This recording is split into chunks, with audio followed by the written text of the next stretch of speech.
Una po sa lahat, I declare that I was not and never will be a drug protector. I don't know personally nor did I benefit in any way from any illegal drug personality in Iloilo or anywhere else.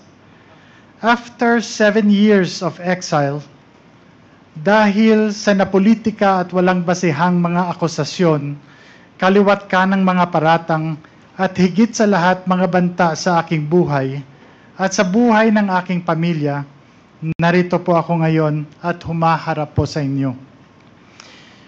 Naging kabataang barangay chairman, number 1 city councilor, vice mayor, at mayor in 2010, 13, and 16.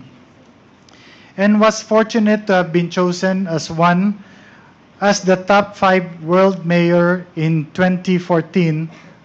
That also included the former president as a nominee.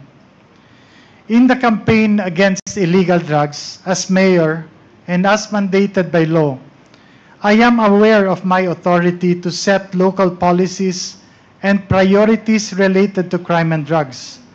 I'm also aware that under the law, the PNP and PDEA handle crime investigation and response and the combating of drug trafficking and enforcement of drug laws, while the mayor relies on the police and PDEA to implement them. And so when I became mayor, and having made aware that there were existing drug groups in the city, I immediately initiated anti-illegal drug activities, campaign and policies, among others, multiple programs, one of which is to activate the Barangay Anti-Drug Abuse Councils.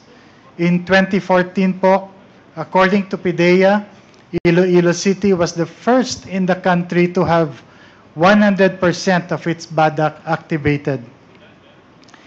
In the 6 years that I have been mayor of Iloilo City consistently received national recognitions from PDEA and the PNP in the years 2014, 2015, 2016, and even in 2017 for the comprehensive programs including rehab, logistical support to the PNP and PDEA in their drive against illegal drugs.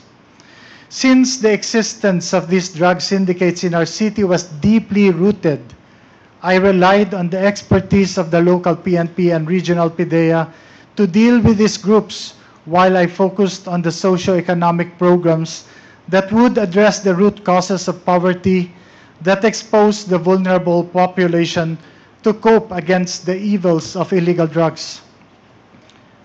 But all of these efforts were ignored by the Duterte administration.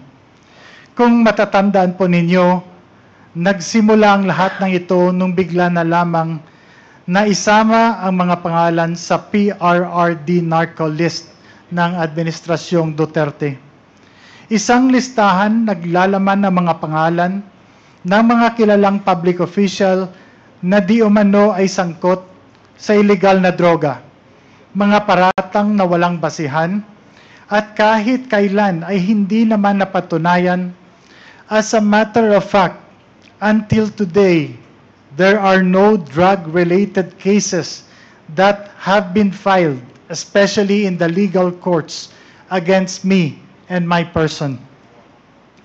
Pero kung inyong titingnang maigi, isinama ang pangalan ng kalaban sa politika sa isang validated list ng mga drug personalities sa kasunod na PRRD list.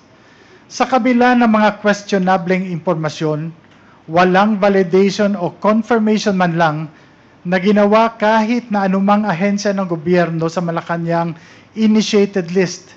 Itong PRRD list di umano ay naging hit list. Sa isang public forum ng PDEA noong 2018, mismo ang Regional Adjudication Committee o tinatawag na RAC ay nagsabi na wala yung pangalan ko sa kanilang listahan. While in the Iloilo City Anti-Drug Abuse Council meeting, then PIDEA 6 Regional Director Hil Pabilona, and Iloilo City Police Director Colonel Remus Canieso officially ang nagpatotoo na wala rin ang pangalan ko sa drug list. Ngunit, nanatili ang listahan sa kanilang mga record. Hanggang ngayon, lahat ng mga paratang at akusasyong ibinabato sa akin ay patuloy na sumisira sa aking reputasyon at pati na rin ang reputasyon ng minamahal kong Iloilo. Dahil sa seryosong banta sa aking buhay, napilitan po ako na hindi bumalik from an international speaking engagement in Japan at lisanin ng aking pamilya ang bayang buong pagsisikap naming itinaguyod ng may dangal. PRRD even assigned Lieutenant Colonel Espenido to Iloilo and announced with a threat, mabubuhi pa kaya siya? Ibig sabihin in Tagalog, mabubuhay pa kaya siya? Referring to me. Pinalad po ako na meron akong speaking engagement sa isang international conference sa Japan, kaya nakaalis ako ng bansa. Paulit-ulit ang pagbabanta ni Presidente Duterte sa media, harap-harapang sinasabi, papatay daw ako. So when government killed him, we started to dig and we found the bones of the policeman still in their uniform. And so we had to take him out. I said, go and take him out. The mayor of Iloilo City, I identified him. This is broadcast nationwide. I said, you're next. You're next. Sana ang mayor ninyo dito? Sana yung pinalitan mo, mayor. Saan ba si mayor? Sinabi ko sa kanila, balik ka dito. Patayin talaga kita. Julius Ronald Pacificador, Amtek Antique, Jed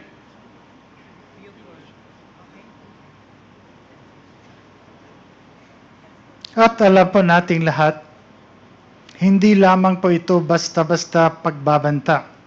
Kayang-kaya niya pong totohanin ito. Labag man sa kalooban, kinailangan po naming lumisan at wag na munang bumalik sa Pilipinas. On August 28, 2017, I received an unexpected call from former PNP Regional Director Bernardo Diaz. He invited me to meet with PNP Chief Ronald De La Rosa, now Senator, at Camp Crame, Quezon City, at noon the following day. The next morning, on August 29, I arrived at the Ninoy Aquino International Airport at 10 a.m., ready to proceed. But then the call started. First, they moved the meeting to 3 p.m., and then by 5 p.m., it was delayed again, this time to 6 p.m. At around 5 p.m., a PNP colonel called me and, in a voice that sent shivers down my spine, literal po yun, warned me not to go to Camp Crame because my life was in danger. The fear that had been simmering now erupted. Soon after, at 6:32 p.m., my wife, Marivic, received a chilling text from a PNP colonel's wife. Do not proceed. There are 20 men surrounding your house, and if you go to Camp Crame, they will kill you.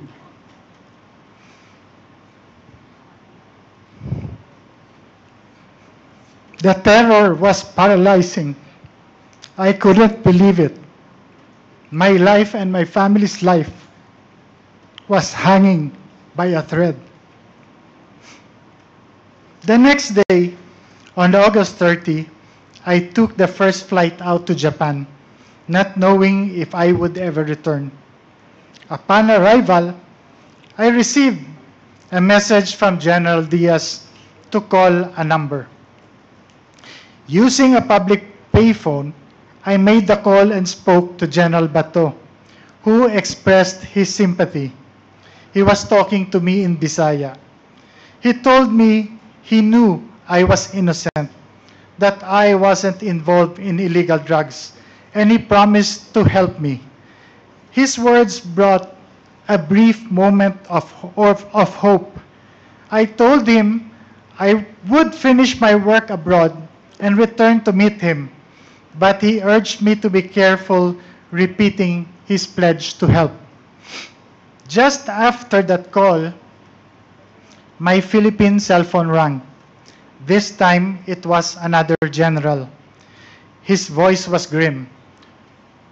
Mayor, do not return.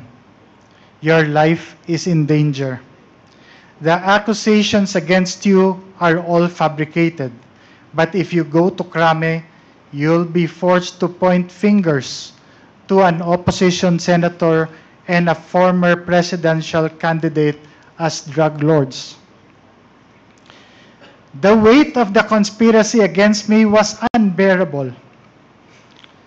This general couldn't live with the guilt of seeing me killed, he said, and warned me to destroy my Philippine SIM card and phone immediately, and told me because my phone is going to be wiretapped. My hands trembled as I realized how close death had come. I knew then that I was no longer just a target. I was in a battle for my life. Dumiretso po kami sa US at nag-apply ng political asylum. Mapalad po kami na pinagkalooban kami ng US ng political asylum. It took 15 months for them to investigate and see the validity of us not being involved in illegal drugs, and all these accusations are all false. Ito ay isang patunay na walang nakitang kadahilanan na ibinigyan kami ng political asylum in March 2019.